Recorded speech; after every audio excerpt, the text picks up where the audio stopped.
कहा गया है सुना गया है कोई न बोले, कहा गया है सुना गया है कोई न बोले, ज़बां दराजों को मशवरा है कोई न बोले, अजीब लुकनत पसंद हाकिम से वास्ता है, अजीब लुकनत पसंद हाकिम से वास्ता है, जो चाहता है जो सोचता है कोई न बोले।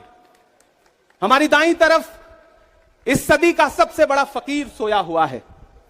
मैं उनकी समाधि से बिल्कुल करीब खड़ा होकर के संकल्प सत्याग्रह में मेरी आंखों के सामने तपती दोपहरी में बड़ी तादाद में मौजूद कांग्रेस पार्टी के सिपाहियों को सलाम करता हूं। नवरात्रि चल रही है, रमजान चल रहा है, मैं रोजे की हालत में हूं। आप तमाम साथी ऐसे होंगे जिन्होंने नवरात्रि के व्रत रखे होंगे और इस पवित्र सप्ताह के बीच में हम खड़े हैं एक हाकिम की सनक के से उपजे हुए एक फैसले के खिलाफ।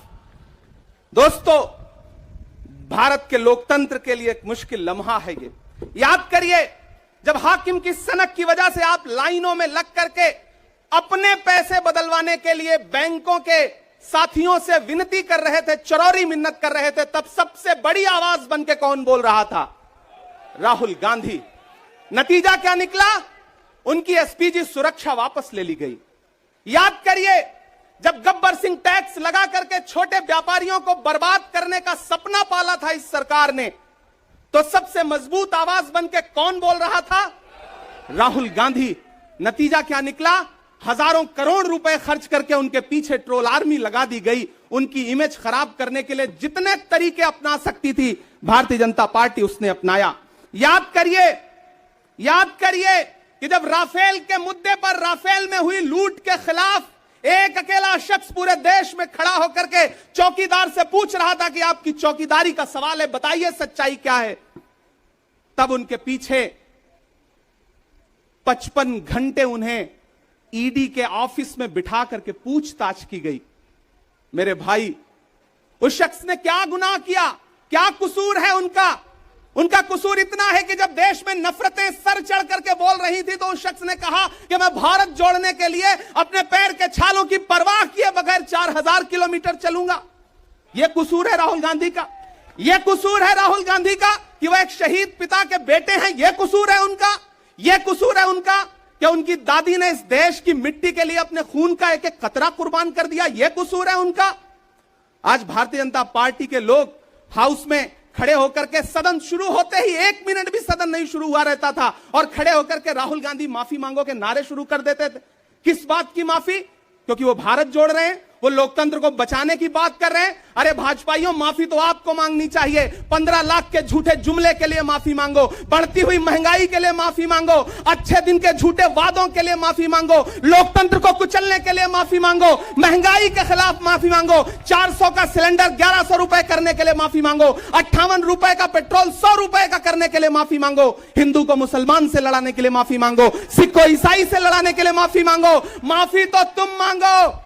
और अगर तुम ये कहते हो कि राहुल गांधी ने विदेश में जाकर के भारत का अपमान किया, तो प्रधानमंत्री जी, मैं आपसे पूछना चाहता हूं कि जब दोहा में, शंघाई में, कैलिफोर्निया में, अमेरिका में खड़े होकर के आप कह रहे थे कि भारत तो सपेरों का देश है, भारत में पैदा होना तो पाप है, प्रधानमंत्री जी, माफी तो आपको मांगनी चाहिए। मैं आज प्रियंका दीदी को सुन रहा था, मेरी आंखों में आंसू थे उनका भाषण सुन करके। पिछले कुछ हफ्तों में 2 बार मेरी पलकें नम हुई। पहली बार तब हुई जब हम संसद भवन से तमाम सांसद निकल रहे थे और एकाएक हमने सीपीपी ऑफिस में देखा कि राहुल गांधी जी को 2 साल की सजा दे दी गई। उन लम्हों में मेरी आंख में आंसू थे। मैं शायर हूं तो मैं भावुक हूं, शायद इसलिए मेरी आंखें नम हो जाती हैं ऐसे लम्हों में। आज जब प्रियंका जी बोल रही थी तो मैं उन्हें सुनकर के भी मैं नम हो गया। यह जुल्म है कि जुल्म को कहता हूं साफ जुल्म। यह जुल्म है कि जुल्म को कहता हूं साफ जुल्म। क्या जुल्म कर रहा हूं? मुझे मार दीजिए। जो जख्म बांटते हैं उन्हें जीस्त पे है हक। मैं फूल बांटता हूं, मुझे मार दीजिए। फिर उसके बाद हिंदुस्तान वालों, फिर उसके बाद शहर में नाचेगा हू का शोर। फिर उसके बाद शहर में नाचेगा हू का शोर। मैं आखिरी सदा हूं, मुझे मार दीजिए। मेरे भाई, इस देश के लोकतंत्र को बचाने के लिए जो सबसे बड़ी आवाज है इस देश के, उसको मारने की, उसको कुचलने की जो कोशिश है, उसके खिलाफ आपको खड़ा तो होना पड़ेगा। आपको बोलना तो पड़ेगा। मैं कभी कभी सोचता हूं कि जब मैं कभी समाधि पर जाऊं तो क्या मुंह दिखाऊंगा महात्मा गांधी को, मैं क्या मुंह दिखाऊंगा राजीव जी को, हम क्या मुंह दिखाएंगे इंदिरा जी को, कि उनके वारिस के साथ, उनके घर के चश्मो चराग के साथ इस तरह की अपमानजनक बातें की जा रही हैं और देश खामोश बैठा है। सवाल आपसे है, सवाल यहां बैठे हुए लोगों से नहीं है, सवाल आपसे है जो आप कांग्रेस की मोहब्बत में यहां आए हुए। मैं आपको सलाम करता हूं, मैं जानता हूं आप राहुल गांधी जी से मोहब्बत करते हैं, कांग्रेस पार्टी से मोहब्बत करते हैं, प्रियंका दीदी के सम्मान में आए हुए हैं, खड़गे साहब के सम्मान में आए हुए हैं, मैं जानता हूं, वरना इस तपती दोपहरी में व्रत रख के, रोजा रख करके कौन परेशान होने के लिए आता। आपको मोहब्बत है पार्टी से, लेकिन नया पाने की चाहत में पुराना छूट जाता है। तुझे अपनाऊं तो मुझसे जमाना रूठ जाता है। मोहब्बत पढ़ने लिखने में बहुत आसान है, लेकिन मोहब्बत को निभाने में पसीना छूट जाता है। मैं जानता हूं कि आप पसीने के बीच भी, आप तपती दोपहरी के बीच भी यहां बैठे हैं। क्यों?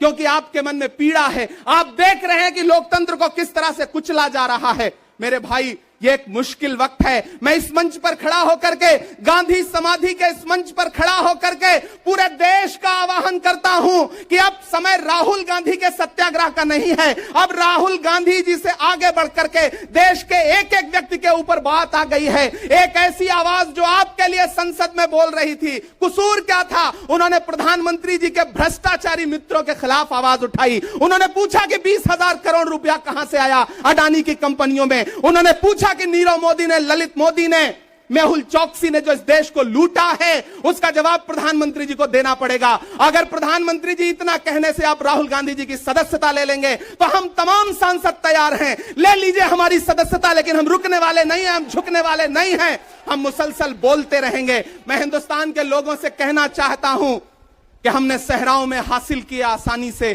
तुम समंदर में भी रहकर न मिले पानी से। ये सियासत के दिए सबके हवाले न करो, मुल्क बिक जाता है एक शख्स की नादानी से। इस शख्स की नादानी से देश बिक रहा है, लोकतंत्र मटिया मेट हो रहा है, संविधान को कुचला जा रहा है। और वो आखिरी सदा जो 7 फरवरी को गूंजी थी पार्लियामेंट में, उसको भी खामोश करने के लिए उसे संसद से निकाल दिया गया है।